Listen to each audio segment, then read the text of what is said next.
Good afternoon. This is Defence Secretary's office. Can I just check who you've got on the line, please? Yes, sure.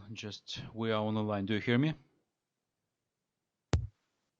Thank you. Yeah, I can hear you loud and clear. If yeah. you just bear with us while the Defence Secretary joins. Yes. Thank you. Yeah, we will switch on our camera when we will see.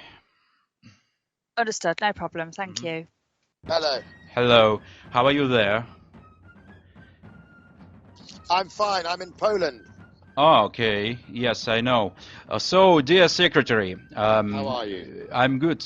First of all, thank you for your support of our country in the fight against Russian aggression. So, President Zelensky delegated me to have this conversation with you, and I am very grateful to your country. What you are doing, because some Western countries, despite promises, abandoned us in a difficult moment, but the UK supported us, and the supply of weapons from you and NATO is vital for Ukraine. It's very important. Thank you very much. Look, it's my pleasure. I've visited you 5 times over the last 5 years, so I'm determined to keep more and more supplies coming to you.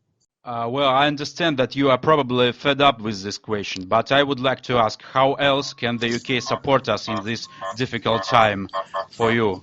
I can't say where I've been, but I've just been to look at more of our anti-air capacity to give you and making sure that we are getting it into the country as quickly as possible. Oh, I mean, of course, we're currently discussing the idea of a defensive alliance with a country with a nuclear weapon, and it would be great if the UK became such a country. So how do you feel about the idea of union between our countries? And, for example, it was wonderful to open official British training centers in our country. Well, look, I think we are very keen to support you in any negotiations, and I know my understanding is President Zelensky is quite keen to see the United Kingdom alongside Ukraine in these negotiations because of the experience that we didn't have, but the bad experience of the Minsk agreement where just France and Germany were there. And I think there is a desire for the UK and the US. And I think all of those subjects, including a security alliance, I think is something to discuss with you on those negotiations. I mean, I'm in the new union, so you know that Russia demands to leave ideas of NATO joining. Yeah. So what do you think? I think the freedom to choose is a very important freedom for Ukraine, and Russia's other demands of Crimea and Donbass, to abandon all those, which I don't think Ukraine will, but if Russia was to be successful, then the question is, Russia is still a war criminal with sanctions around its neck and deserves to keep them there. So I think, look, we will stand by Ukraine in everything we can do. When it comes to discussions about security guarantees, I think we need to support you in what is the other parts of the agreement as well. What are the parts of the agreement that Russia will demand, and whether you think they are appropriate or whether they're acceptable. Because I don't think Russia should be able to demand anything other than going home. Yeah, of course, I know that. I'm talking about the situation. Of course, one of the main issues that we are concerned about now is the open sky over Ukraine. So the question is it possible to somehow make the NATO ban on non-interference and do something to close the sky for Russian aircraft? I know that many times you were questioned about this, but it's really, really important now. And President Zelensky says about it yesterday in Congress.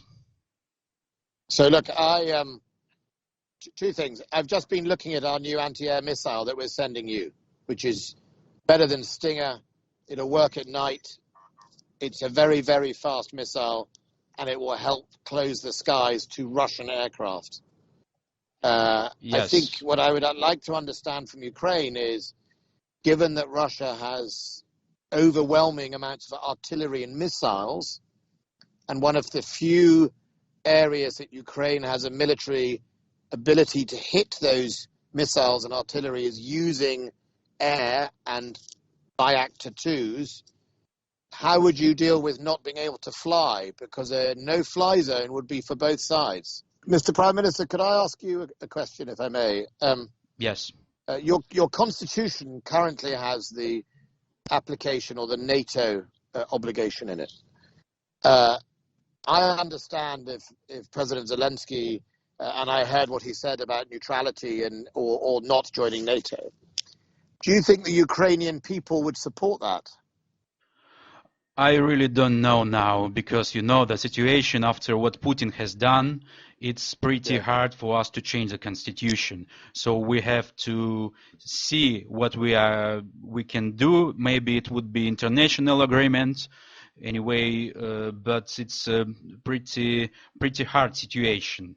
So we have to see, and of course it should be with our allies.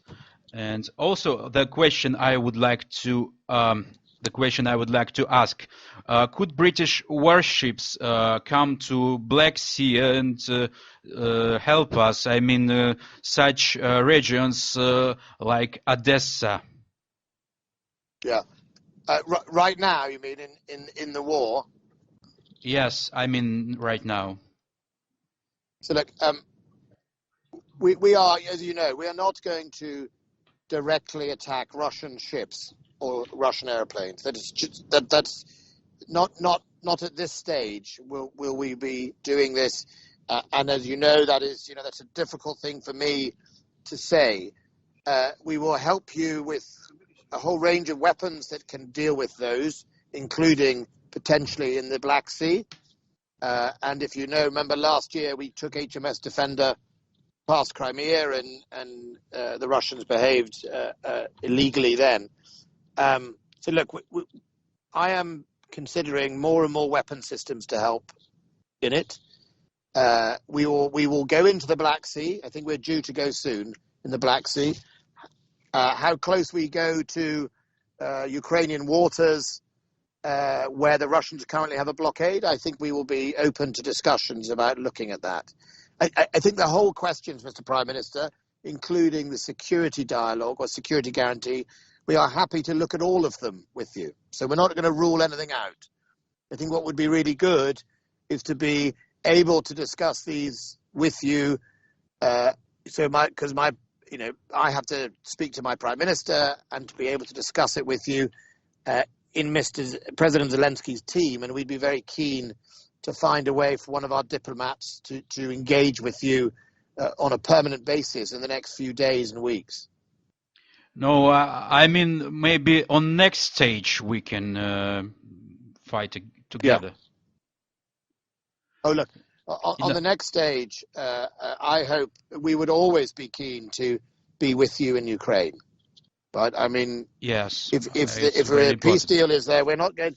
If you make a deal that is right for you in Ukraine and what you are happy to deliver, Britain will look at all options to help you, including being in Ukraine.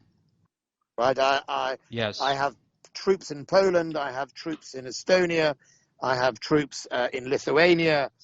I am happy to be with you in Ukraine. Obviously subject to, if you remember, we had 100 troops in orbital training team. We've had that since 2015, but we can look at all sorts of options. Yeah, thanks very much. It's really important, and I also would like to request provide never NLAW anti-tank weapons, since those delivered earlier often fail. So that was problems for our country. Ours have. I don't think ours have failed. I've got the details of ours. We've given you over 4,000. We've got more coming. Yeah, right. We're running out of our own. But I speak to Minister Reznikov or text him every day.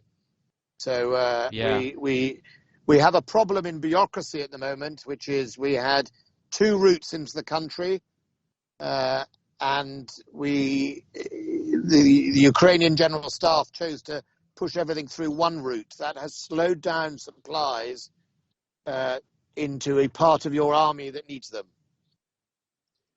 Right. Yeah, I would like to ask you for my human opinion. How do you think other states, what do they think about our anti-NATO status? So what do you think? What about your colleague from the US? What do he really thinks about our status? So I know that it's pretty difficult to not try to join NATO. But So look. I don't think we have any of our colleagues. Of course, we're sad, and Britain was one of those countries that wanted you to join NATO, right? I mean, there are 30 nations in NATO, and that is part of the problem. It's not easy to get every single one to say yes. And we have always wanted you to join NATO, which is why our training teams were there to help you over the last 5 years, try and get to the right stage. And you were there. So that is, a deep sense of regret. What we don't want to do is see you bullied into making decisions like recognizing Crimea as Russia. So I think, we deeply feel that you should be free, away from this Russian Nazi and bully. We would like to continue the nuclear program in order to protect ourselves from Russia. It's a difficult question, but we think to start it. Okay. But do you think, I think more than being neutral, Russia would really hate that. For sure, we know this, of course, but this is one of the questions that we are interested. But if you could help us in this regard, it would be really, really important. Okay. Well, look, I, Mr. Prime Minister, on all those bigger questions, I think those are questions that I need to speak to my Prime Minister. The principle is we will support Ukraine as our friend in the choices you make. Whether you want to be part of NATO or you don't want to be part of NATO, whether you want to explore new weapons, etc., that is all a matter for you to decide and for the West to in a sense, stand by you. And on things like the security guarantees, we would be very happy to look at that with you in whatever way we can. I understand the need for it.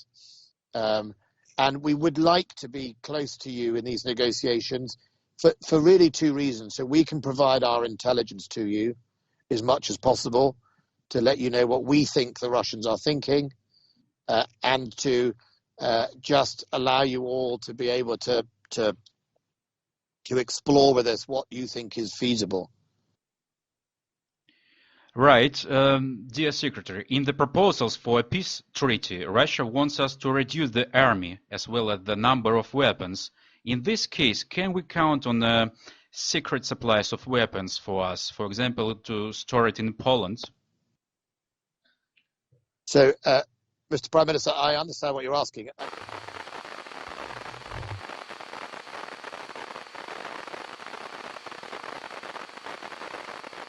Right, yes.